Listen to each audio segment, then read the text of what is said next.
પ્રેમ લગ્નના 4 મહિનામાં જ પતિએ પત્નીનું ઢીમ ઢાળી દીધું। વલસાડના અબ્રામા પિયરમાં પતિ સાથે રહેતી પત્નીની પતિએ હત્યા કરી નાખી। છૂટાછેડા બાબતે વારંવાર ઝઘડા થતા હતા। વલસાડના અબ્રામા વિસ્તારમાં આવેલી માર્બલની દુકાનમાં છૂટક મજૂરી કામ કરતા પરિવારની મોટી દીકરીએ કોર્ટ મેરેજ કર્યા હતા।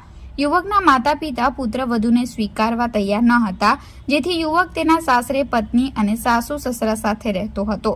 બપોરે સસરા છૂટક મજૂરી કરવા ગયા હતા, જે બાદ પરત ફર્યા ત્યારે દીકરીને બેડ ઉપર બેભાન હાલતમાં મળી હતી, તેમજ મહિલાના ગળાના ભાગે ઈજાના નિશાન જોવા મળ્યા હતા।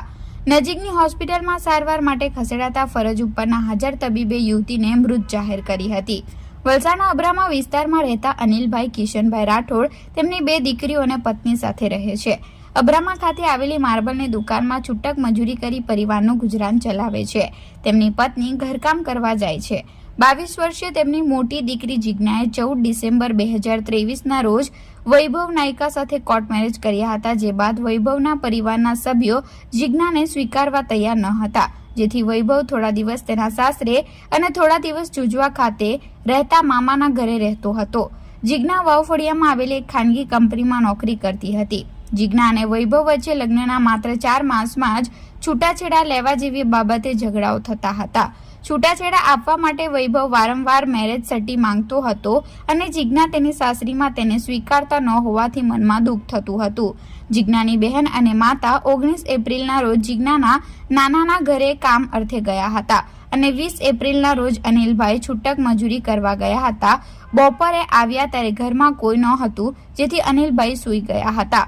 અનિલભાઈ બપોરે 3 વાગે ઉઠ્યા ત્યારે દીકરી જિજ્ઞા અને વૈભવ બેડરૂમની સેટી ઉપર સૂતા હતા અને અનિલભાઈ છૂટક મજૂરી કરવા ગયા હતા। છૂટક મજૂરી કરીને ઘરે 4 કલાકે આવ્યા ત્યારે ઘરની બહાર ભીડ જોઈ હતી। ઘરમાં જઈને ચેક કરતા જિજ્ઞા સેટી ઉપર સૂતેલી હતી। અનિલભાઈની પત્ની અને નાની દીકરી તેમજ વૈભવ ઘરે હાજર હતા અને જિજ્ઞાને ઉઠાડવાનો પ્રયાસ કરતા હતા। અનિલભાઈએ શું થયું તેમ પૂછતા જિજ્ઞા ઉઠતી નથી તેમ અનિલભાઈની પત્નીએ જણાવ્યું હતું। જિજ્ઞાની ગરદન ઉપર ઈજાના નિશાનો જોવા મળ્યા હતા।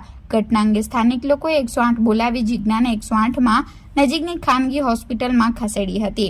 ખાનગી હોસ્પિટલમાં ફરજ ઉપર હાજર તબીબે જિજ્ઞાને મૃત જાહેર કરી હતી। ઘટનાની જાણ વલસાડ સિટી પોલીસની ટીમને કરવામાં આવી હતી। પોલીસે લાશનો કબજો મેળવી આગળની તપાસ હાથ ધરી હતી।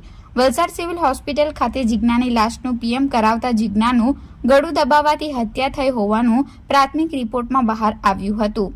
વલસાડ સિટી પોલીસે જિજ્ઞાની લાશનું પીએમ થયા બાદ લાશનો કબજો પરિવારને સોંપ્યો હતો। પીએમ રિપોર્ટના આધારે જિજ્ઞાના પિતા અનિલભાઈએ જમાઈ વૈભવ સુરેશ નાયકાએ જિજ્ઞાનું ગળું દબાવી હત્યા કરી હોવાથી સિટી પોલીસ મથકે ફરિયાદ નોંધાવતા પોલીસે હત્યારા પતિને જેલના સળિયા પાછળ ધકેલી દીધો છે। અમારી લાઈવ ન્યૂઝ 24 ચેનલને સબસ્ક્રાઇબ કરો, બેલ આઇકોન દબાવો, જેથી આવનાર ન્યૂઝ અપડેટ્સની નોટિફિકેશન આપ સુધી સૌથી પહેલા પહોંચે।